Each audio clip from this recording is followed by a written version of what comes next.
नमस्कार, मैं Kunal Bhushan. This is Shivam Raj, pursuing post graduation in Delhi university and also want to parliamentary debate. और हमारे भाई साहब को हर बार अलग अलग चैनलों पे इनको एज अ गेस्ट के रूप में बुलाया जाता है। और शिवम भाई जी एक्स प्रेसिडेंट हुए शहीद भगत सिंह कॉलेज, जो दिल्ली यूनिवर्सिटी के अंतर्गत आती है। तो आज हम लोग यहाँ बैठे हैं इससे बातचीत करने के लिए। और जैसे हम लोग एक सीरीज चला रहे हैं बिहार की बात, और बिहार की बात को लेके हम लोग आज शिवम जी से बातचीत करेंगे कि कैसे बिहार की जो भविष्य है वो स्वर्णिम रूप से होगी, और आज जो कैसे धरातल पे है, कैसे हमारे इस चंपारण से होते हुए ये शिवम जी दिल्ली की बड़े यूनिवर्सिटी के में पढ़ने का मौका मिला और वहाँ पे एकेडमिक में काफ़ी प्रोत्साहित काम कर रहे हैं, अच्छे काम कर रहे हैं, जो एक गर्व की बात है हम जैसे बिहारियों के लिए और इस चंपारण वासियों के लिए। तो वेलकम शिवम राज जी आपका हमारे बिहार की बात पे। सर्वप्रथम नमस्कार आपके सभी दर्शकों को, और बहुत बहुत धन्यवाद कि आज हम इस पॉडकास्ट में जुड़े। आप काफ़ी बेहतर एक इनिशिएटिव मुझे लगा, क्योंकि ऐसे इनिशिएटिव्स की बहुत ज़रूरत है आज के वक्त में, खासकर जहाँ पर युवाओं को ऐसे तर्कों को सुनने की आवश्यकता है, जहाँ पर क्योंकि जहाँ भी डिबेट, डिस्कशन, डेलिब्रेशन होता है, वहाँ पर हम एक प्रोग्रेस की बात करते हैं। और आप एक काफ़ी बेहतरीन यहाँ पर इनिशिएटिव लिए हैं, क्योंकि ये इनिशिएटिव कहीं ना कहीं बिहार को बिल्ड करने की बात कर रहा है। क्योंकि बिल्डिंग क्यों है? क्योंकि यहाँ पर कुछ आपके विचार होंगे, कुछ मेरे विचार होंगे, समय के साथ लोग यहाँ बदलेंगे और कई विचार नए आएंगे, और अंततः यही सभी विचार आपस में मिल करके सिंथेसाइज कर करके एक बेहतर बिहार का निर्माण करेंगे और अंततः देश का भी निर्माण करेंगे। हाँ, तो शिवम भाई धन्यवाद आपका कि बिहार की बात को लेके हम लोग काफ़ी अलग अलग प्रोफेसर्स, स्टूडेंट्स और जो एकेडमिक फील्ड में जो इसके अच्छे अच्छे काम कर रहे हैं उनके बीच में हम लोग जाके बातचीत करते हैं। जी। उनके वे ऑफ पर्सपेक्टिव लेते हैं कि वो कैसे सोच पा रहे हैं बिहार के। आप बिहार की धरती से निकलकर दिल्ली यूनिवर्सिटी भगत सिंह कॉलेज में गए पढ़ने के लिए, वहाँ अपने ग्रेजुएशन किया और आज पोस्ट ग्रेजुएशन कर रहे हैं। तो कैसा लाइफ है वहाँ पे दिल्ली यूनिवर्सिटी में, कि कैसे आप लोग वहाँ पे अपने आप को वहाँ पे देख पा रहे हैं एज ए बिहारी? देखिए, एक छात्र के रूप में किसी का भी एक ये अच्छी चीज़ भी है, और इसमें एक प्रश्न चिन्ह भी खड़ा होता है कि दिल्ली विश्वविद्यालय या दिल्ली की शैक्षणिक संस्थान ही एक बिहार की इतनी बड़ी सभ्यता, जो बिहार ऐतिहासिक रूप पे जहाँ नालंदा विश्वविद्यालय था उसका पतन होता है, और आज दिल्ली विश्वविद्यालय इतना बड़ा ट्रेडमार्क क्यों बनकर रहा हुआ है। मैं अगर यहाँ पर सोच रहा हूँ, सपना देख रहा हूँ दिल्ली विश्वविद्यालय में जाने का, तो क्यों नहीं मैं ये अपॉर्चुनिटी बिहार के अंदर में देख पा रहा हूँ। आज़ादी के 75 वर्ष पूरे हो चुके हैं और ये अभी भी एक बहुत बड़ा प्रश्न चिन्ह है पूरे बिहार के लिए। दूसरी चीज़, जो आपका प्रश्न था कि कैसा मतलब क्या आपको अंतर महसूस हुआ। अंतर बड़ा ही साफ महसूस है कि जब हम बिहार में बात करते हैं तो बिहार में कहीं ना कहीं रहकर हम एक बस शैक्षणिक एक डिग्री के पर्पज से बहुत सारे लोग मूलतः देख रहे हैं, जिसमें शायद उनकी भी गलती मैं नहीं कहूँगा, क्योंकि एक ऐसे सिस्टम के अंदर हम बैठे हुए जहाँ पे बिहार एक पिछड़ा राज्य बनकर रह चुका हुआ है, और यहाँ पर लोगों के पास में लोगों को आर्थिक रूप पर एक स्ट्रांग पॉइंट चाहिए, और एक family background, middle class, middle और lower middle income country state के अंदर में बिहार आने की वजह से लोग शिक्षा को एक अपने पर्सनैलिटी डेवलपमेंट का माध्यम नहीं मानकर चल रहे हैं, वो उसको कहीं ना कहीं अपने परिवार को गुजारा करने का एक माध्यम मानकर चल रहे हैं। तो हमें कहीं ना कहीं सरकारों को इस पर्सपेक्टिव में चेंज लाने की ज़रूरत है, जहाँ पर ये चेंज तब आएगा जब दिल्ली विश्वविद्यालय के अंदर में मैं जब जाता हूँ तो वहाँ मैं देखता हूँ कि शिक्षा और स्किल दोनों के बीच में एक बहुत ही अच्छा बैलेंस्ड अप्रोच है। वहाँ पर सिर्फ शिक्षा को नहीं, वहाँ पर आपके स्किल्स को भी जनरेट किया जाता है, वहाँ पर आपके अंदर में पर्सनैलिटी डेवलपमेंट को भी किया जाता है, क्योंकि शिक्षा एक थ्योरेटिकल है किताब चीज़, जब तक आप उसको प्रैक्टिकल नहीं करेंगे तब तक वो सही से अप्लाई नहीं होगा। बड़ा सरल शब्द में अगर कहूँ तो साइंस के अंदर में जैसे केमिस्ट्री लैब की ज़रूरत पड़ती है, वैसे ही खासकर जब हम बिहार में देखें तो बिहार में शिक्षा बस वो किताबी तक बनकर रह गई है। अगर कोई बच्चा वो साइंस की किताबों को जाकर लैब में नहीं प्रैक्टिकल कर रहा है केमिस्ट्री और फिजिक्स की, तो वो उसको सही से अप्लाई नहीं कर पाएगा। तो इन सभी मॉडिफिकेशंस की हमें ज़रूरत है बिहार की शैक्षणिक व्यवस्था में, ताकि जो बिहार के बच्चे जो शिक्षा ले रहे हैं उसको और अटल और अडिग बना सके अपने अंदर। सही कहा कि जब तक इन प्रैक्टिकल हम लोग नहीं लेंगे तब तक बिहार की जो शिक्षा व्यवस्था है वो सुधरेगी नहीं। और हमने काफ़ी ग्राउंड लेवल देखा है, वो नर्सरी से हो या फिर आप जैसे पोस्ट ग्रेजुएशन करके पोस्ट ग्रेजुएशन कर रहे हैं, वहाँ तक हमने देखा है कि बच्चे लोग सिर्फ परीक्षा देने के लिए बिहार की यूनिवर्सिटी में जाते हैं कि आज ही दिन बा के चले गए परीक्षा देवे बस। उसके बाद ना वो क्लासेस हो रही है, ना वहाँ पे प्रोफेसर पढ़ाने के लिए कि बच्चे लोग को बुला रहे हैं। कोई भी ऐसा प्रोग्राम फंक्शन जैसे काफ़ी है, जैसे आप डिबेट में 2 जी। प्रेसिडेंशियल डिबेट आपने स्टेट लेवल तक जीता है आपने, तो वैसा डिबेट इस बिहार के धरती पे कहीं सुनने को नहीं मिलेगा। जी। और हाँ, कुछ है पटना यूनिवर्सिटी की जैसे कुछ यूनिवर्सिटी है जहाँ पे प्रेसिडेंशियल डिबेट होता है, वो भी चुनाव के नाम पे। जैसे अभी 10 दिन पहले प्रेसिडेंट का चुनाव हुआ था, वहाँ पे अलग-अलग पद के लिए चुनाव हुआ था, बस वहाँ तक डिबेट तक सुनता है। लेकिन जो डिबेट की जो बात करने की शैली जो आपका जो है, वो एक आम जो बिहार के यूनिवर्सिटी में पढ़ने वाली जो है, बहुत ज़्यादा फ़र्क है उसमें। जी। तो इसमें ये है कि बच्चे लोग जो है सिर्फ एक डिग्री लेने के भाव से, बिहार में जो सिर्फ डिग्री लेने के भाव से कि जाना है मुझे एग्जाम देना है, पास कर, ऐसे भी बिहार गवर्नमेंट का स्कीम है भाई, किसी तरह 70-80% बच्चों को पास कर ही देना है, लिखे या ना लिखे, या गाना भी लिख के आए, गीत भी लिख के आए, पूरा पेज भर के आवे, बस ये लिखना है। और हमने देखा था कि जब मैट्रिक इंटर एग्जाम देने की बात आई थी तो हमारे घर के गार्जियन लोग से पूछते थे, चाहे आस पड़ोस के गार्जियन से पूछते थे कि चाचा जाइए तेने परीक्षा देवे, तो एक बात जला ने पता कि कुछ लिखिए लेकिन पूरा पन्ना लिख के आइए, उसका एक एक लाइन था। तो उस समय तक हमको उतना ज्ञान नहीं था, चलो कुछ नहीं लिखना है तो कुछ लिखना है, तो ठीक है, हमारा बैकग्राउंड अच्छा है कि हमने उस पढ़ लिख के गया, वहाँ पे लिखा अपने जो मतलब। लेकिन काफी बच्चों को मैंने देखा है वहाँ पे कि कुछ भी लिख के आ रहा है, मतलब भोजपुरी गीत भी लिख के आ रहा है, एक गाय हमारी माता भी लिख के आ रहा है, मतलब कोई भी ऐसे लिख के आ रहा है, वो पन्ना भर के ला रहा है, उसको 60-70% उसको मिल जा रहा है, वो पास कर दे रहा है। तो बच्चा कैसे डेवलप्ड होगा? वो क्रिटिकल सोच नहीं रख पा रहा है कि भाई मैं कैसे उस चीज को डिफाइन करूं अपने जो सवाल किया गया है, क्योंकि उसके लिए साल भर की तैयारी लगती है, और वो 2 दिन 3 दिन के वो एटम बम नाम के जो गेस पेपर होता है वो देख के जाके परीक्षा देना, तो उसको आप कैसे देख रहे हैं, कैसे हम लोग डेवलप करेंगे बिहार के लोग? देखिए, जब हम ऐसी बातें करते हैं तो यहाँ पर हमें कॉन्शियसनेस डेवलप करने की ज़रूरत है, और कॉन्शियसनेस एक लेवल पे नहीं हो सकता है, ये एक स्ट्रक्चर है। इस स्ट्रक्चर के अंदर में हर लेवल पे कॉन्शियसनेस लाने की ज़रूरत है। अब किन लेवल्स की मैं बात कर रहा हूँ, मैं सिर्फ एक छात्र के कॉन्शियस लेवल की बात नहीं कर रहा हूँ, मैं सिस्टम में सरकार के लेवल पे कॉन्शियसनेस की ज़रूरत है, और उसको कॉन्शियसनेस को अप्लाई करने के लिए जो शिक्षक है उनके अंदर भी उस कॉन्शियसनेस को लाना पड़ेगा, ताकि उसको वो नीचे की तरफ ट्रिकल डाउन इफेक्ट लाकर बच्चों के अंदर में कॉन्शियसनेस डेवलप कर पाए। अब ये कॉन्शियसनेस किस चीज़ का होगा? ये कॉन्शियसनेस होगा क्वेश्चनिंग करने का। अब ये कॉन्शियसनेस की क्यों हमें ज़रूरत है? इसलिए ज़रूरत है क्योंकि आज के समय में हम क्या देख रहे हैं कि जो बच्चे हैं या जो टीचर्स हैं या सिस्टम है, ये कहीं न कहीं एक हेजेमनाइज़ कर रहा है कल्चर को। जो हेजेमनाइज़ कर रहा है, ये क्या कर रहा है कि बच्चे के अंदर से थिंकिंग और प्रश्न करने की क्षमता को खत्म कर रहा है। जब ये प्रश्न करने की क्षमता खत्म हो जा रही है, तो वो सोचने की शक्ति उसकी बहुत ही नैरो डाउन हो रही है। अब इसको मैं कैसे कनेक्ट करता हूँ, हमारे जो शैक्षणिक जो सिद्धांत चल रहा है, बड़ी निम्न स्तर के सिद्धांत चल रहा है, उसके ऊपर में कनेक्ट करने का इसका मेरा बेसिक सा ये लॉजिक है कि जब बच्चे को आप एक प्रश्न करने का कंसिस्टेंस नहीं डेवलप करते हैं, तो बच्चा पढ़ाई को उस इंटरेस्ट, उस रुचि के साथ नहीं देखता है। बच्चा उस पढ़ाई को just as a part and parcel, एक डिग्री कल्चर के रूप में देखने लगता है।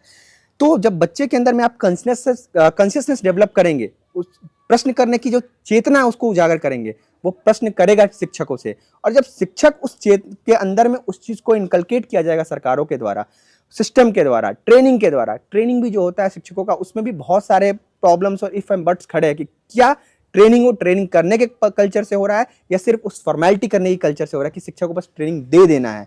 क्या बीएड की जो पढ़ाई हो रही है उसमें कितनी प्रैक्टिकलिटी है उस पढ़ाई के अंदर में, इन सभी चीज़ों को हमें समझने की ज़रूरत है, और बच्चे के अंदर में इस कॉन्शियसनेस को डेवलप करने की ज़रूरत है कि बच्चा जब शिक्षा में इंटरेस्ट ले।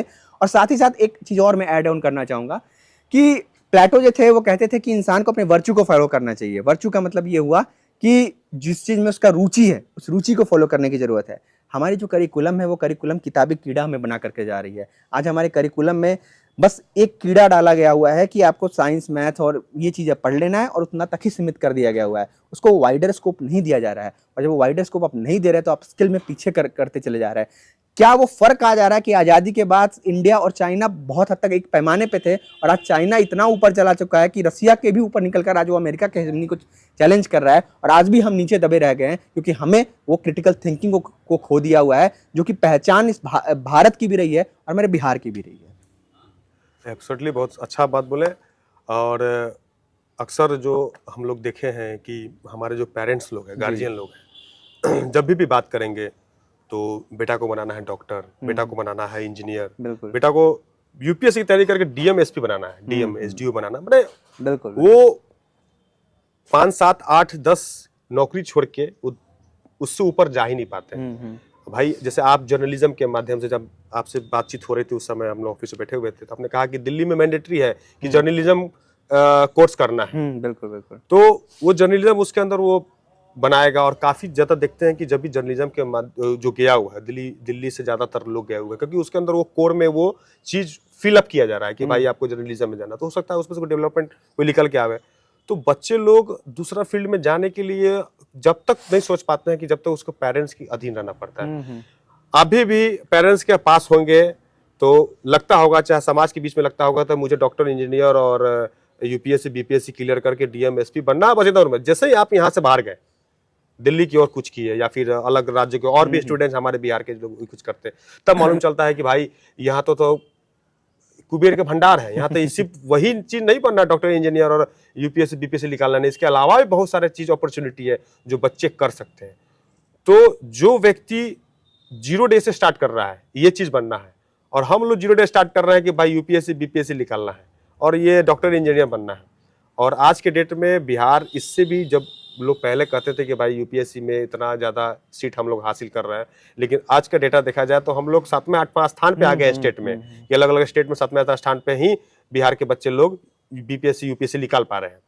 तो इसको कैसे हम लोग उसको ठीक कर सकते हैं कि लोग बचपन से ही ये क्यूरियोसिटी जगे, कि ताकि वो कुछ लोग स्पोर्ट्स में जावे, कुछ लोग साइंटिफिक टेम्परमेंट्स को समझे, कुछ लोग जो अच्छे जैसे डिबेट में, जैसे आप अच्छे काम करें डिबेट के माध्यम से, चाहे एंकरिंग करें, जर्नलिज्म बने, अच्छे लैंग्वेज का जानकार हो, अच्छे लैंग्वेज जैसे रशियन लैंग्वेज हो गया, मैट्रिन लैंग्वेज हो गया, इस पे माध्यम से बहुत सारे अपॉर्चुनिटी बच्चों के लिए है। लेकिन हम लोग यहाँ तो इंग्लिश सीखने में पूरा जिंदगी बिता देते हैं, 11 12 तक इंग्लिश अच्छा से नहीं बोल पाते हैं, और उसको भी लोग फियर लोग समझ जाता है कि भाई इंग्लिश बहुत ज़्यादा टफ चीज है, कि भाई इसको इंग्लिश सीख लिया तो समझिए दुनिया का हर चीज। इसके अलावा अगर हमने देखा है, मैंने काफी स्टूडेंट को देखा है कि अगर कोई जर्मनी सीख ले, जर्मन लैंग्वेज सीख ले, तो वो जर्मन में जाके मुफ्त में पढ़ सकता है, वहां जाकर रह सकता है।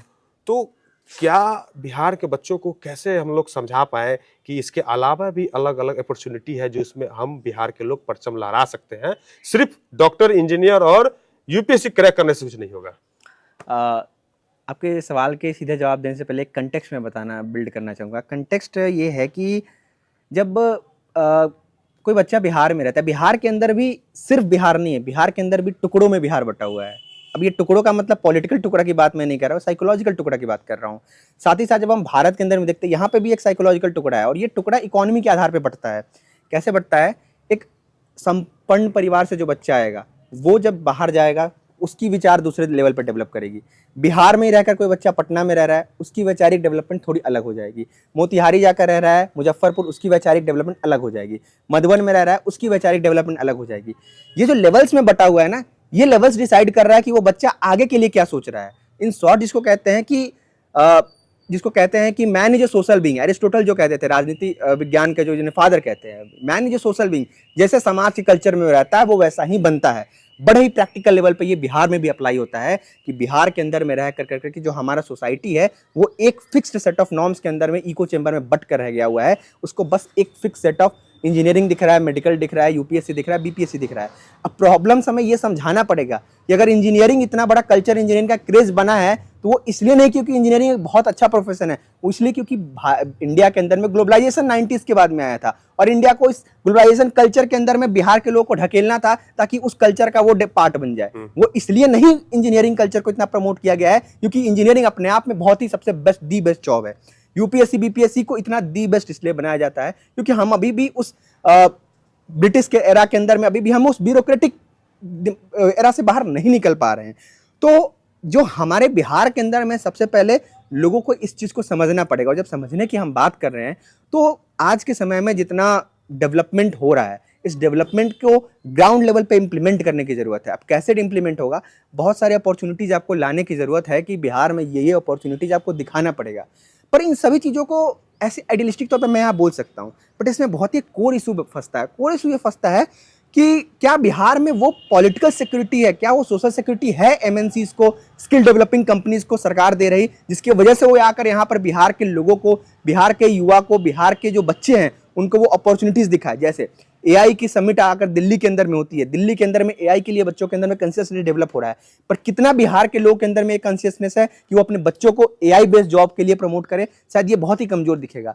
इसलिए ये नहीं दिखेगा क्योंकि बिहार के अंदर में आज भी वो क्राइम कल्चर है, बिहार के अंदर में आज भी लोगों के पास में अगर कोई कंपनी आती है तो उसके पास वो सिक्योरिटी नहीं है, वो अपने आप को सिक्योर नहीं फील करती है। तो सबसे पहले हमें कहीं ना कहीं वो सिक्योर एक इन्वायरमेंट अपने क्रिएट करने की जरूरत है, ताकि ये सिक्योर इन्वायरमेंट सिर्फ और सिर्फ इंडस्ट्री सेटअप नहीं करता है, ये पूरे वहाँ के समाज को विकसित करता है, वहाँ के बच्चों के डेवलपमेंट में काम करता है, वहाँ के बच्चों को अपॉर्चुनिटीज़ दिखाता है। साथ ही साथ हमें पेरेंट्स को ये समझाना पड़ेगा कि बहुत सारे ब्रॉड गोल्स है, लेकिन यहाँ पर सब कुछ आ जाकर रुक जाता है पैसे के ऊपर में, धन के ऊपर में, क्योंकि हर पेरेंट चाहता है कि उनका बच्चा बेहतर करे, लेकिन वो बेहतरीन की परिभाषा डिसाइड इस बात पे होती है कि उनके पास कितने पैसे हैं। ये पैसा ही at the end of the day आकर एक इकोनॉमिक डिटर्मिनिज्म को क्रिएट करता है। हाँ शिवम, ये तो बात सही है ना कि पैसा ही सब तय करता है कि आप किस फील्ड में जाना तय करेंगे। एक डॉक्टर बनना है तो आपको 1 करोड़ रुपया खर्च होता है, कि आप जान रहे हैं कि नीट कितना भी आप तैयारी कर लें, वो मुश्किल से इलिट लोग ही उसको खा जाते हैं। मतलब हम एज ए पॉलिटिकल आ गए हैं, माफ कीजिएगा, और रियलिटी यही है। और प्रूवन भी है, नीट स्कैम प्रूव करता है इन चीजों को। हाँ, तो अब ये पॉलिटिकल मुद्दा हो गया, लेकिन रियलिटी यही है। ग्राउंड ऑफ जाइएगा तो मालूम चलेगा कि वो सीट खाया गया है, वो पैसा के दम पे खाया गया। और मिडिल क्लास के बच्चा का चाह भी रहा है कि भाई डॉक्टर को बनाना है तो उसको 1 करोड़ रुपए मिनिमम खर्च करना पड़ेगा पूरे 5 साल बच्चों को तैयारी करने में। फिर उसके बाद वो 1 करोड़ से नहीं होने वाला है, फिर वो आने जाने के बाद वो जो एमबीबीएस करने के बाद फिर 2 साल 3 साल का जो कोर्स होता है, जो पीजी करने के लिए, फिर उसमें 1.25 करोड़ रुपए उसको खर्च होती है। तब जाके वो बच्चा निकल पाता है, तब तक उसका उम्र 40-45 पार किया रहता है। तो ये तो सच्चाई है, फिर भी लोग रेस में लगे हुए, क्योंकि मिडिल क्लास फैमिली आप भी आते हैं, मिडिल क्लास फैमिली हम लोग भी आते हैं। गार्जियन को रहता है कि भाई कि जिस तरह मैं जिस दौर से गुजरा मेरा बच्चा उस दौर से न गुजरे, इसलिए वो अपना सारा जमा पूंजी, जाथा जमीन, यहाँ तक कि सब कुछ, यानी यहाँ तक कि वो उन लोगों को लगता है कि मैंने अपना पूरा रिस्पेक्ट भी लगा चुका है कि भाई बच्चा कुछ करके नहीं आता है तो मेरे समाज में क्या मुंह दिखाएंगे हम, कि चलो कुछ करो, प्रेशर बिल्डअप होता है। और आप दिल्ली में रहे हैं, अपने गार्जियन के उनके फाइनेंशियल सपोर्ट पे आप रहे हुए, वहाँ पे अभी भी रह रहे हैं। तो एक आम बिहारी में और जैसे हम लोग मिडिल क्लास के बिहारी में और एक अपर हायर क्लास के बिहारी में, कि वहाँ पे रहना, सर्वाइव करना कितना मुश्किल है, वो उसका कुछ आपके पास एक्सपीरियंस है दिल्ली यूनिवर्सिटी में दिनचर्या के माध्यम से, जैसे कि आपने सुबह उठा, ब्रेकफास्ट खाया, फिर स्कूल और कॉलेज आने की तैयारी किया, फिर उधर से आया, फिर फीस देना है, फिर बहुत तरह तरह के कोचिंग सेंटर वगैरह है जिसको फीस देना, फिर अपने कल्चर है वहाँ पे। और अधिकांश हमने देखा है कि बिहारी एक बाहर में लोग गली बना के रखा हुआ है। तो कभी आपको ऐसा सहने का मौका मिला कि चलो बिहारी इधर आइए, ऐसा करके, क्योंकि हमने भी बाहर पढ़ा है, तो मैंने भी कई दफा इसको महसूस किया, लेकिन अब इसको हम लोग सेटअप बना चुके हैं माइंड में, अरे ये तो नॉर्मल बात जैसा होने लगा है, कि उसको ज्यादा रिएक्शन भी हम नहीं देना चाहते हैं, हमने दिए भी नहीं है। सामने वाले लोग को लगता है कि भाई रिएक्शन नहीं दे रहा है, यानी इसको कोई फर्क नहीं पड़ रहा है, तो फिर भी 2-4-5 दिन बोलता है, उसके बाद अपने चुप हो जाता है। तो उसको कैसे आप कीजिएगा कि अपने लाइफ को, जो बाहर में गए हैं, यहाँ से बाहर गए हैं और दिल्ली को कैसे देख रहे हैं और कैसे अपने आप को वहाँ महसूस कर रहे हैं, और पेरेंट्स का जो भी आपके ऊपर दाव जो लगा है उसको कैसे आप लोग देख रहे हैं? देखिए, जैसा कि आपने बताया कि शहरों के अंदर में एकोमोडेशन, शहरों के अंदर में एडजस्टमेंट कैसे होता है। शहरों के अंदर में एडजस्टमेंट तो ठीक है, एक मुद्दा है, पर शहरों के अंदर में अपॉर्चुनिटीज़ भी बहुत होता है। पर जब अपॉर्चुनिटीज़ की बात कर रहे हैं तो शहरों के अंदर में जब बच्चे एक बिहार या एक विलेज के एरिया से जब जाते हैं, प्रॉब्लम ये आता है कि उनके पास बहुत सारी चीज़ों की इन्फॉर्मेशन गैदरिंग नहीं होती है। जब हम बात कर रहे हैं फाइनेंसेस की बात कर रहे हैं, आप इकोनॉमी की बात कर रहे हैं, कि बच्चों की बहुत सारे बच्चे बिहार के सर्वाइव इसलिए बाहर में नहीं कर पा रहे क्योंकि उनके पास आर्थिक तौर पे उतनी स्ट्रांगनेस नहीं है। पर जब हम देखते हैं कई सारी ऐसी सेंटर, जवाहरलाल नेहरू विश्वविद्यालय को आप देख लीजिए या दिल्ली विश्वविद्यालय, ये सब एक तौर पे आपको आर्थिक मदद भी देते हैं अगर आप एक मेधावी छात्र हैं, पर ये हर बच्चों को नहीं मिल पाता है। अगर आप इन जनरल टर्म्स में आए तो दिल्ली के अंदर में आप, हो सकता है दिल्ली विश्वविद्यालय के अंदर में पढ़ रहे हो, आपके साल के 7,000, 10,000 रुपये, 15,000 रुपये फीस बढ़ रहे हो। बहरहाल पिछले 2-3 साल में काफ़ी हाइक 2 गुने 3 गुने सेंट्रल यूनिवर्सिटीज़ के अंदर हम देख रहे हैं कि बढ़ रही है। पर वहाँ रहने का जो अकोमोडेशन खर्च है, ये एक बहुत बड़ा मुद्दा यहाँ पर आकर बन जाता है कि कौन वहाँ रहेगा। एक बच्चा अच्छा पढ़ने में हो सकता है, पर सेंटर जो है ये फाइनेंस, गवर्नमेंट जो है, ये गवर्नमेंटल फाइनेंस की बहुत कमी है एकोमोडेशन के लिए, जिसकी वजह से जो लोअर स्टेट्स है वो डेवलपमेंट में पीछे रहकर चले जा रहे हैं। दूसरे सवाल पे आपके आते हैं, जो बिहारी शब्द या फिर ये सभी चीज़ें जो आती है बीच में, ये बड़ा ही एक विडंबना का बात है, या कहें पैराडॉक्स है। पैराडॉक्स ये है कि इन शब्दों का इस्तेमाल वही स्टेट्स के भी बच्चे करते हुए दिखते हैं, जैसे उत्तर प्रदेश के बच्चे हो गए या झारखंड के बच्चे हो गए। झारखंड तो कम, उत्तर प्रदेश जैसे या फिर आसपास के जो छोटे मतलब और भी जो राज्य हो गए, जो खुद भी उसी पैमाने बिहार के ही आसपास मंडराते भटकते मिलते हैं। पर एक वो जो एक माइंडसेट जो बन चुका हुआ है, इस माइंडसेट को हमें तोड़ने की जरूरत है।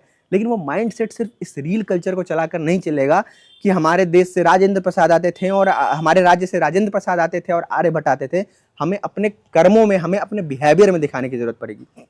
बिहेवियर में समस्या क्या आता है कि हमारे यहाँ के मतलब बिहार में से जो जनरली लोग जाते हैं, कहीं ना कहीं एक सिविक सेंस की कमी दिखती है उसमें। इस चीज़ को हमें भी एक्सेप्ट करना पड़ेगा कि हमारे तरफ से भी एक प्रॉब्लम है। ये तो यूनिवर्सल है, ये सिर्फ बिहार के ही नहीं, लोअर हाँ, स्टेट, हाँ, सब जगह वही हाल है। एक किसी भी राज्य से बच्चे का जा रहे हैं, कोई भी सियाना में जा रहा है, तो सिविक सेंस मिल ही जाएगा, कहीं ना कहीं कम मिल जाएगा। और जैसे हम लोग इंडियंस लोग बाहर जाते हैं, विदेश में जाते हैं, तो वहाँ सिविक सेंस हो जाता है। वहाँ तो बिहारी नहीं होता तो इंडियंस हो गए, भाई इंडियंस ऐसा कर दिया वैसा कर दिया।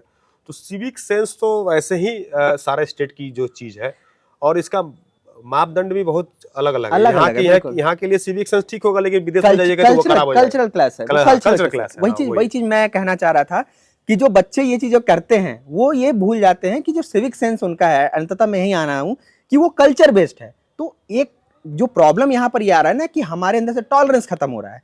जो टॉलरेंस हमारे अंदर से खत्म हो रहा है, इस वजह से हम दूसरे कल्चर को रेस्पेक्ट नहीं कर रहे हैं और हम देख रहे हैं कि हमारा कल्चर सुपीरियर है, सामने वाला कल्चर जो डिग्रेड के तौर पे देख रहे हुए हैं। तो इन सभी चीज़ों को हमें कहीं ना कहीं कॉन्शियसनेस डेवलप करने की बहुत ज़्यादा ज़रूरत है कि कल्चर जो है, हर कल्चर की अपनी आइडेंटिटी होती है, उस कल्चर को वो फॉलो कर रहा है। मिथिलांचल में जाएंगे अलग कल्चर है, पूर्वांचल में जाएंगे अलग कल्चर है। तो कल्चरल कॉन्शियसनेस हमें डेवलप करने की ज़रूरत है। साथ ही साथ एक मिडिल क्लास का जो बच्चा है, उसको अगर बाहर में जा रहा है वो पढ़ाई करने के लिए या किसी भी चीज़ के लिए, तो एक जो समस्या आता है बच्चों के साथ में, वो कई बच्चों के साथ में ये भी समझ, क्योंकि बच्चे जा रहे हैं, शायद बहुत कम बच्चे ऐसे होते हैं जो अगर 100% बच्चे कहीं भी सक्सेसफुल नहीं हो पाते हैं, तो उनको कहीं ना कहीं एक अपने साथ में एक बैकड्रॉप लेकर के चलना पड़ेगा। और ये बैकड्रॉप तभी आपके पास बैकअप चलेगा जब आपके पास स्किल हो। आप किताबी कीड़ा बंद कर करके एक बैकअप अपने साथ में नहीं लेकर के चल सकते हैं। स्किल आपको डेवलप करना पड़ेगा। और जब बाहर में आप जा रहे हैं, आपके पास अपॉर्चुनिटीज़ बहुत है, पर वो हेजिटेशन आपके अंदर में खत्म करना पड़ेगा। और वो हेजिटेशन तभी खत्म होगा जब एक बच्चा अपने जैसे स्कूल में पढ़ रहा है, वो बचपन से पढ़ रहा है, वो एक्स्ट्रा करिकुलर एक्टिविटीज़ के अंदर में पार्टिसिपेट करे। जब वो वहाँ पर पार्टिसिपेट करेगा तो वो कहीं ना कहीं एक ग्राउंड लेवल से अपने आप को प्रिपेयर करके रखेगा उन चीज़ों के, कि कल होकर करके कुछ प्रॉब्लम्स भी आए तो उसके अंदर में एक फ्रंट फुट पर आकर लड़ने की शक्ति हो, लीडरशिप रोल हो, ताकि वो सेल्फ डिसीजन मेकिंग हो। क्योंकि डिसीजन मेकिंग करने की जो सेल्फ कैपेसिटी होती है, यही एक पर्सनैलिटी को बिल्ड करता है और यही एक स्ट्रॉन्ग इंडिविजुअल को तैयार करता है। तो मेरा यही सजेशन रहेगा कि जो पेरेंट्स हैं उनको कहीं ना कहीं अपने बच्चों को जिस भी स्कूल में पढ़ रहे हो, बीट 15 अगस्त 26 जनवरी को ही भले ही क्यों ना हो, बट एक्स्ट्रा करिकुलर एक्टिविटीज में वो पार्टिसिपेट कराएं। क्योंकि हो सकता है शॉर्ट टर्म में आपको उसकी प्रॉफिट कम दिखे, बट लॉन्ग टर्म में वो उसके लिए एक बहुत ही बेनिफिशियल चीज़ होगा। और हमने तो जैसे बात किया कि भाई एकेडमिक रूप में हम लोग भी माइग्रेट करना पड़ता है बिहार से बाहर, और आपके आसपास में जरूर कोई ना कोई बिहारी आपको दुकानदार मिल जाता होगा, कोई ना कोई बिहार का एक ऑनर मिल जाता होगा, घर का ऑनर मिल जाता होगा, या फिर कोई लेबर जो काम करने वाला, मिस्त्री काम करने वाला, वो भी बिहारी मिल जाता हो। तो हमने दशकों से सुनते आ रहे हैं, मैंने हम हमारा पैदाइश से हुआ है, उससे पहले से हमारे माता पिता गार्जियंस हमेशा बोलते रहे कि यहाँ से बाहर सब यहाँ कमाने के लिए, होली में छठ में वापस आता है। यहाँ पे बहुत ज़्यादा देखते हैं कि ट्रेन वगैरह तो बिहार से जो बहुत बड़ी संख्या में माइग्रेशन जो देख रहे हैं यहाँ से बाहर जो जा रही है, ड्यू टू उसको अपनी घर चलानी है, अपनी पेट चलानी है। और बहुत सारे बच्चे जो अंडर एज है वो भी लोग यहाँ से बाहर जाने के लिए मजबूर है, क्योंकि यहाँ पे जो कर्ज में लोग डूबे हुए हैं। अभी काफ़ी आप लोग के समझ में नहीं आया होगा, लेकिन ये चीज़ है कि जो अभी लोकल स्तर पे जो सामूहिक जो लोन जो उठाने के लिए जो बातचीत होती है, मुद्रा लोन, वो काफी संख्या में लेडीज लोग उठा दिया है पैसा, और उसको चुकाने के लिए अब घर के मर्द लोग को बाहर जाना पड़ता है काम करने के लिए, और वो डबल शिफ्ट में काम करता है कि ताकि वो लोन चुकाना, वो पैसा का इस्तेमाल करना उसको नहीं पता है। वो पैसा इधर उधर निकल गया, बीमारी भी निकल गया, ये निकल गया, वो निकल गया, लेकिन उसको माइग्रेशन में ये भी एक कारण है। मैंने ये तो अभी करेंट कारण बता रहे हैं, लेकिन इससे पहले से हम लोग के बचपन से सुनते हैं, देखते हुए आ रहे हैं कि काफी संख्या में लोग बाहर गए और यहाँ से अपॉर्चुनिटी नहीं मिला, बाहर में गए, वहाँ पे मजदूरी किए, कुछ पैसा बना, दुकानदारी किए, घर ऑन किए। नो डाउट बहुत अच्छे बिहार के लोग यहाँ से बाहर गए हैं, यहाँ से अच्छी जिंदगी वहाँ जी रहे हैं, लेकिन वो अपने मदरलैंड से दूर है। जब उनको छठ और दिवाली की बात आती है तो उनको यहाँ पे आना पड़ता है। तो आप आसपास में आप देखते होंगे वहाँ पे कि वहाँ पे कैसे लोगों का जीवन है। एक चेहरा में मायूसी देखते होंगे कि भाई मैं अपनी कल्चर से, अपना लोकल से, लोगों से, और मतलब लोगों से यहाँ पे दिन रात खटना है, काम करना है। तो इसके पीछे जो रीज़न है, उन लोगों का जो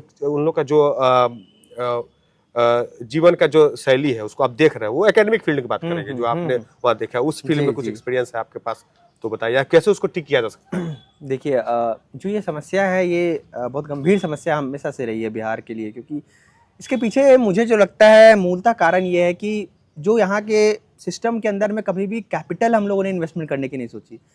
इन्वेस्टमेंट दो तरह से होता है, एक रेवेन्यू तौर पे इन्वेस्टमेंट होता है, कैपिटल तौर पे इन्वेस्टमेंट होता है। जब कैपिटल तौर पे हम इन्वेस्टमेंट करने की बात करते हैं तो हम एक लॉन्ग टर्म सस्टेनेबिलिटी की बात करते हैं, मतलब लॉन्ग टर्म इन्वेस्टमेंट की बात करते हैं।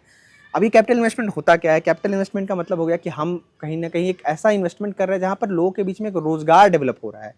पर जब बिहार के अंदर हम इन्वेस्टमेंट करने की बात आते हैं तो बिहार के अंदर में फ्री बीज कल्चर आजकल काफ़ी ज़्यादा हालांकि पॉपुलर होता जा रहा है कि लोगों को ऐसे एक बड़ा ही मैं उसे पहले बताना चाहिए, बड़ा ही थिक लाइन है फ्री बीज और कल्याणकारी नीति के बीच में, बड़ा ही पतला सा लाइन है। इस फ्री बीज की लाइन को जंप कर करके जब वेलफेयर की लाइन को जंप करके जब फ्री बीज की तरफ जाता है तो एक जनता को ऐसा बनाया जा रहा है जो कि उनका ह्यूमन कैपिटल ग्रोथ नहीं कर रहा है। ह्यूमन कैपिटल का मतलब कि वो खुद स्वयं तौर पर अपने आप को कामचोर बनाता जा रहे हैं। कामचोर बनाने का मतलब यहाँ पर ये हो गया कि वो पार्टिसिपेटिंग कल्चर उनके अंदर से खत्म होता जा रहा है। अब आज के तौर पर, आज के समय में जिस तरह से हम इस जनता को बना रहे हैं, उनको पैसे दे रहे हैं, लेकिन उनको हम अपॉर्चुनिटीज नहीं दे रहे हैं। यही जनता कल होकर करके काम नहीं मिलेगी और अभाव के चक्कर में वापस इन्हें जाकर माइग्रेशन करना पड़ेगा। लेकिन अगर यही सरकारें इन पैसों का सही तरीके से, बेटर पॉलिसी, अगर अभी बिहार के अंदर में जो चुनाव के वक्त में हमने देखा 10,000 रुपए बांटा गया, और उस 10,000 को किस नाम पर बांटा गया? सॉर्ट ऑफ एक स्टार्टअप कल्चर के नाम पर बांटा जा रहा है। पर क्या उस पॉलिसी को सही से इंप्लीमेंट किया जाएगा? ग्राउंड लेवल पे बहुत लूप होल्स है, बहुत कम प्रैक्टिकलिटी है कि उसको सही से इंप्लीमेंट किया जाएगा। तो जब हम ऐसी चीज़ों के ऊपर में खर्च कर रहे हैं तो कहीं ना कहीं हम एक लॉन्ग टर्म में अपने ऊपर एक डेफिसिट लगा रहे हैं इंटरेस्ट देने का। ये डेफिसिट प्रॉब्लम क्या करेगा कि ये डेफिसिट की वजह से बिहार के अंदर में कैपिटल इंटेंसिव ग्रोथ नहीं होगा, और जब कैपिटल इंटेंसिव ग्रोथ नहीं होगा तो अंततः लोगों को जाकर बाहर के अंदर में ही रोजगार ढूंढना पड़ेगा। तो इस चीज़ को सही करने के लिए हमें ये ज़रूरत है कि जो पैसे हैं, जो मूलधन है, उस धन का सही तरीके से सही एलोकेशन किया जाए। सही एलोकेशन तब होगा जब हम एक सरकारी आइडियोलॉजी से बाहर निकलेगी, लोग उस चेंबर से बाहर निकलेंगे जहां पर वो सिर्फ और सिर्फ अपने उस कास्ट पॉलिटिक्स के अंदर में झुक कर रुक गए। कास्ट पॉलिटिक्स, और जैसे फ्री बीज और वेलफेयर पॉलिटिक्स के अंदर में एक थिन लाइन है, वैसे ही कास्ट पॉलिटिक्स और सोशल जस्टिस के बीच में एक बहुत ही थिन लाइन है। तो लोगों को उस डेवलपमेंटल गोल को आइडेंटिफाई करना पड़ेगा और सरकारों को फैक्ट्रीज को सेटअप करने पे जोर देना पड़ेगा। सरकारों को एक ऐसी चीज़ों को लेकर के आना पड़ेगा जो रोजगार को जनरेट करता हो और लोगों को, और ये रोजगार अगर हमें जनरेट करना है तो रोजगार जनरेट करने के लिए सबसे पहले हमें ज़रूरत है कि बिहार के अंदर में एक अच्छी शासन व्यवस्था बनाए जहाँ पे जो बाहर की कंपनीज है वो सुरक्षा महसूस करे। आज उत्तर प्रदेश के अंदर में हम देख रहे हैं, उत्तर प्रदेश की भी हालत बिहार जैसी ही थी कुछ समय पहले, और आज भी हम उत्तर प्रदेश के अंदर में भी क्राइम देख रहे हैं। लेकिन उत्तर प्रदेश कहीं ना कहीं समय के दर समय, नोएडा के अंदर हम देखते हैं जो नोएडा डेवलपमेंट किया वो क्या है, उसने अपने अंदर एक सोशल सिक्योरिटी जोन बनाया, इकोनॉमिक जोन बनाया। तो बिहार को भी एक स्पेशल इकोनॉमिक जोन बनाने की ज़रूरत है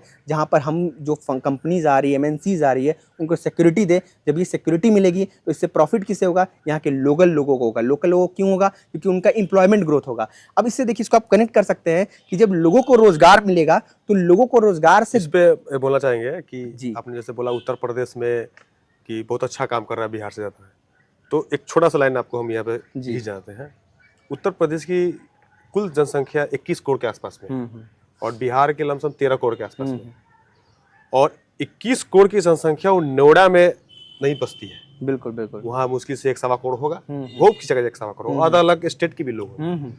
तो वही बात हो गई कि इंडिया जो है 5th सबसे लार्जेस्ट इकोनॉमी है और पर कैपिटा देखा जाए तो बहुत नीचे है, वो बहुत खत्म है। तो इस माध्यम से भी देखा जाए कि हमको स्टेट को डेवलप करना है कि पब्लिक को डेवलप करना है, ये भी कॉन्सेप्ट देखा जाता है। या फिर हम स्टेट को मजबूत बना रहे हैं कि पब्लिक को मजबूत बना रहे हैं, तो ये देखना ज़्यादा जरूरी है। हालांकि यहाँ पर थोड़े से मेरे व्यूज़ अलग होते हैं कि जब आप एक स्टेट को मजबूत बनाने के लिए तो देखते हैं तो यहाँ पर एक स्पिल ओवर इफेक्ट आता है। स्पिल ओवर इफेक्ट का मतलब हो गया कि जैसे छिड़काव, मतलब जब आप ऊपर के राज्य को मजबूत कराने की कोशिश कर रहे हैं तो इसका असर जनता के ही ऊपर में आएगा।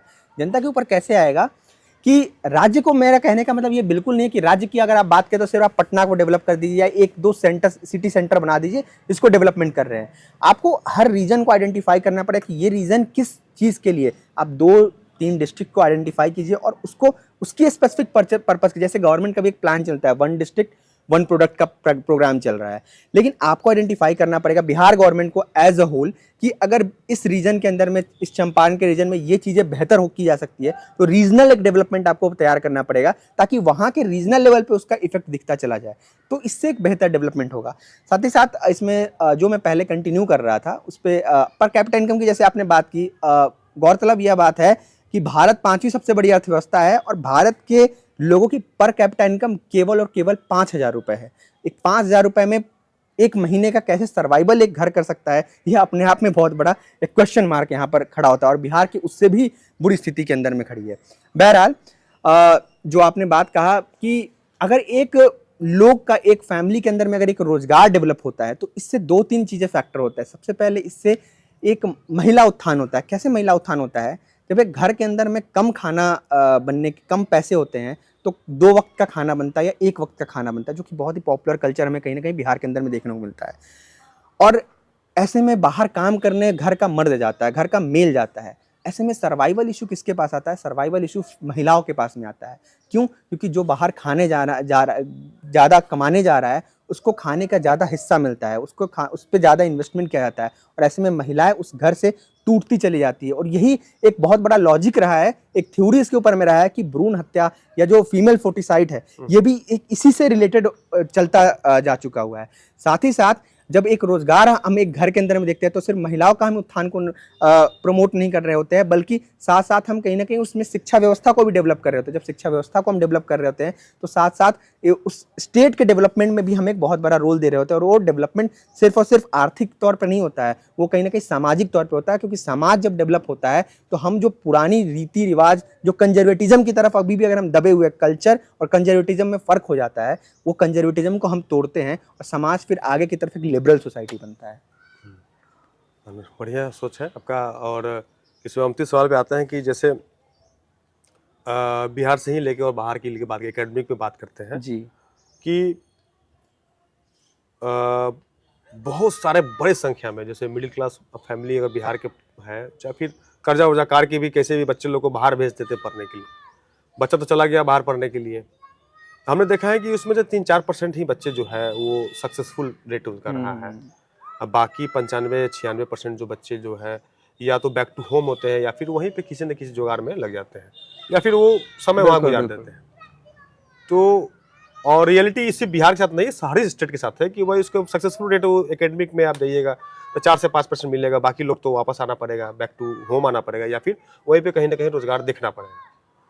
उसके लिए आप स्टूडेंट लोग को क्या बोलना चाहते हैं कि भाई आप अगर आप लाइफ में सक्सेसफुल नहीं हो पाते हैं तो क्या उसके लिए मापदंड है? कि सरकार तो हर चीज़ नहीं आपके लिए व्यवस्था कर सकती है, बिल्कुल। वो आपके लिए खुद करना पड़ेगा। हाँ, एकेडमिक जाने के बाद उसका ब्रेन कुछ मोबिलाइज होता है, कुछ अच्छे तौर तरीके सीख जाते हैं, पब्लिक के बीच में रहना, कैसे बात करना, और ये सब चीज़ बहुत सारा सुविधा है उनको पास मिल जाता है। लेकिन सर्वाइवल में थोड़ा सा मुश्किल हो जाता है, क्योंकि वो जिस सोच पे गया था, जिस पेरेंट्स के जो सोच पे लोग भेजा था कि बच्चा हमारा ये करके आएगा, वो नहीं कर पाता है। उसको आप क्या कैसे? देखिए, जब बच्चा अपने घर से पहली बार निकलता है तो उसके पास में 2 चीज़ें, बाहर दिल्ली जैसे शहर है या कोई भी जितनी बड़ी बड़ी शैक्षणिक संस्थान है, वहाँ पे 2 चीज़ें काम करती है। कोर होता है, एक पेरिफेरी होता है। कोर के अंदर में अभी भी शिक्षा होना चाहिए, लेकिन बच्चा जो होता है वो मूलतः पेरिफेरी के अंदर में फंस कर रह जाता है। वो पेरिफेरी क्या है? वो पेरिफेरी है वो विचार, वो वैचारिक संगठन जो वहाँ बैठ कर इंतजार कर रहे हैं कि कब वो नया मुर्गा आएगा और मैं उसे हलाल करूंगा और मैं उसे अपने साथ जोड़कर अपने राजनीतिक सिद्धांतों को पूरा करूंगा, अपने स्वार्थ को पूरा करूंगा। समस्या यहीं पर आता है कि एक बच्चा जब गांव से निकल कर जाता है उसके पास उतनी समझ नहीं होती है। वो 11-12 का एक बड़ा ही नाबालिग सा बच्चा होता है, उसके पास उतनी बुद्धि नहीं डेवलप होती है, पर ऊपर में बड़े ही चतुर चालाक लोग बैठे होते हैं जो इस चीज़ों का इंतजार कर रहे होते हैं।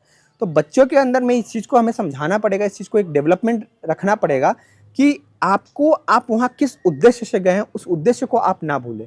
वो कोर आपको पकड़ कर रखना पड़ेगा, क्योंकि जैसे ही आप उस कोर को छोड़कर उस पेरिफेरी का हिस्सा बने तो आप उस पेरिफेरी, अब यहाँ पर एक हो सकता है कुछ लोग यहाँ पर ये कहेंगे कि उस पेरिफेरी में भी बहुत अच्छा किया जा सकता है, लेकिन ये समझना पड़ेगा कि उस पेरिफेरी के अंदर में आप अच्छा स्वयं नहीं करते हैं, अच्छा वो ऊपर की बैठी एलिट लॉबी कर रही होती है, जो आपको एक इंस्ट्रूमेंट बनाकर वहां पर चला रही होती है। शैक्षणिक संस्थानों के अंदर में खास कर देखा जाता है कुछ ऐसे संगठनें हैं जो आपका इस्तेमाल कर रही होती हैं। मूलतः मैं कहूँगा मूलतः कई संगठन हैं जो आपका इस्तेमाल कर करके आपको आपके कोर से भटका रही होती है। तो पहला मेरा आपके सवाल का पॉइंट ये है कि बच्चों को हमेशा ये दिमाग में रखना चाहिए कि मेरा कोर क्या है, मैं आया किस चीज़ से हूँ, मेरा उद्देश्य क्या है। अगला चीज़ आपका जो अगला सवाल था कि इन चीज़ों को कैसे कंटिन्यू अप रखना है, मतलब कि कैसे अगर कुछ बुरा हो जाए तो कैसे इन चीज़ों को, मतलब अगर सक्सेसफुल नहीं हो रहा है, बुरा भी नहीं कहना बेहतर होगा, सक्सेस का खुद ही एक बहुत ही सब्जेक्टिव टर्म है, खुद ही कई डेफिनेशन है। तो कैसे क्या बैक में मतलब एक पीछे मतलब क्या दूसरे चीज़ों को लेकर चलना पड़ेगा। तो इसके लिए मैं ये बताना चाहूँ, मेरे अनुसार ये है कि आज के टाइम में आपको कहीं ना कहीं अपने स्किल पे भी साथ साथ हर कोई के अंदर में कुछ ना कुछ स्किल होता है। ऐसा नहीं है कि हर कोई किताबी कीड़ा ही होता है, हर कोई के अंदर एक स्किल छिपा होता है, जिस स्किल को आपको कंटिन्यू लेकर के चलना है। अगर आप उस स्किल को बेहतर करते चलेंगे तो आप और बेहतर कर सकते हैं। उदाहरण स्वरूप मैं बताऊं तो बहुत सारे ऐसे लोग हैं, हालांकि अभी हमारा जो इंडिया है, हम इंडिया के अंदर में एक के शेप्ड इकोनॉमी देखते हैं। के शेप्ड इकोनॉमी का मतलब ये हो गया कि एक ऐसी अर्थव्यवस्था के स्ट्रक्चर हम देख रहे हैं जहां पर जो नॉन कॉन्टैक्ट इंटेंसिव सर्विसेज हैं वो बेहतर कर रही है और कॉन्टैक्ट इंटेंसिव सर्विसेज उतनी बेहतर नहीं कर पा रही है। तो ऐसे समय में जब कोई अगर बच्चा बाहर जा रहा है, अगर उसने अच्छी शिक्षा ली हुई है, तो आज के समय में आप कहीं ना कहीं ऑनलाइन टीचिंग्स का जो आप कल्चर देख रहे हैं उसके अंदर में आप बहुत बेहतर कर सकते हैं। बहुत एक ऑनलाइन कल्चर जो इतना डेवलप कर गया हुआ है, इसके द्वारा आप अपने घर पे रह कर करके, अपने फैमिली के साथ रह कर करके आप एक अच्छा अपना कहीं ना कहीं एक सिस्टम क्रिएट कर सकते हैं, जिससे आप एक अच्छा मतलब सक्सेसफुल भी हो सकते हैं, अच्छा अर्न भी कर सकते हैं। साथ ही साथ आप एक सक्सेसफुल, मतलब कहने का मतलब यही है इन शॉर्ट कि आपको दो चीज़ों का ध्यान रखना है कि आपको अपने स्किल पे भी काम करते रहना है और दूसरी चीज़ बाहर में जाने के समय पेरिफेरी में नहीं फंस कर रहना है। पेरिफेरी का हिस्सा बनिए, पर जब हिस्सा बनिए तो इस चीज़ को ध्यान में रखिए कि उस पेरिफेरी का इस्तेमाल इस उद्देश्य से करना है कि वो मेरे कोर को सेटिस्फाई करे, इस उद्देश्य से नहीं करना है कि मैं अपने कोर को छोड़ दूँ। सही बात है।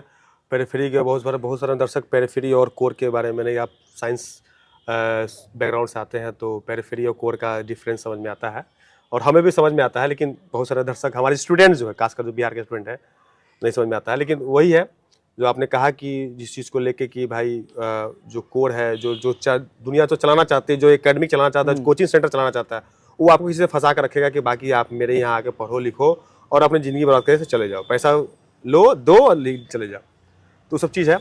तो अब यहाँ पे हम समाप्त करते हैं कि शिवम राज जी के साथ बातचीत करते हुए, और इनके लिए एक ये चीज़ जो हम छोड़ दिए थे बीच में कि इनका एक और इंट्रोडक्शन है, क्योंकि ये अब जो पहले तो डिबेट में काफ़ी मैंने इनके 35-36 जैसे ट्रॉफी है जो जीत चुके हैं डिबेट में, अपने दिल्ली यूनिवर्सिटी के माध्यम से, भगत सिंह कॉलेज के माध्यम से, और अलग अलग जो लोकल में जो भी डिबेट चलता है उनमें काफ़ी 35-36 ऐसे ट्रॉफी जीत चुके हैं, और अभी जो है ये प्रोमोटेड हो चुके हैं और अलग अलग डिबेट में जज के रूप में जाते हैं और वहाँ पे लोग जजमेंट करते हैं कि कौन बच्चा जीतेगा और कौन बच्चा हारेगा। तो ये बहुत बड़ी बात है और we are proud for you of you, और कि आपने इस छोटे से जगह से, मधुबन से निकल के, चंपारण की धरती से निकल के और बिहार की धरती से निकल के एक दिल्ली जैसे बड़े शहर में जहाँ पे सभी राज्य के लोग आते हैं, वहाँ बच्चे लोग आते हैं, अपनी अपनी परफॉर्मेंस देते हैं, उसमें से आपने इतना बड़ी मुकाम हासिल किया है, और आशा है कि ये प्राउड हमेशा बरकरार रहेगी और इससे ज़्यादा प्राउड हम लोग को फील करवाएंगे, और आगे की जो आपने रणनीति बनाई है और उसमें आप 100% सक्सेसफुल पाए, और फिर हम लोग इस चीज़ पे लेके नए तरीके से हम लोग आपसे बात करेंगे, क्योंकि आपके एक्सपीरियंस की बहुत ज़रूरी है हमारे स्टूडेंट्स सबको, खासकर जो बिहार के स्टूडेंट हैं उन लोग की ज़रूरत है, और फिर लेके हम लोग बात करेंगे। तो धन्यवाद कि राज जी आपका, शिवम राज, धन्यवाद आप शिवम राज जी आपका कि आपने कीमती समय निकाल कर हमारे पॉडकास्ट में समय दिया। धन्यवाद आपका भी कि आपने इतनी अच्छी इनिशिएटिव लिया। आपके दर्शकों को भी धन्यवाद कि आपने मेरे विचारों को इतना वक्त दिया। Thank you so much.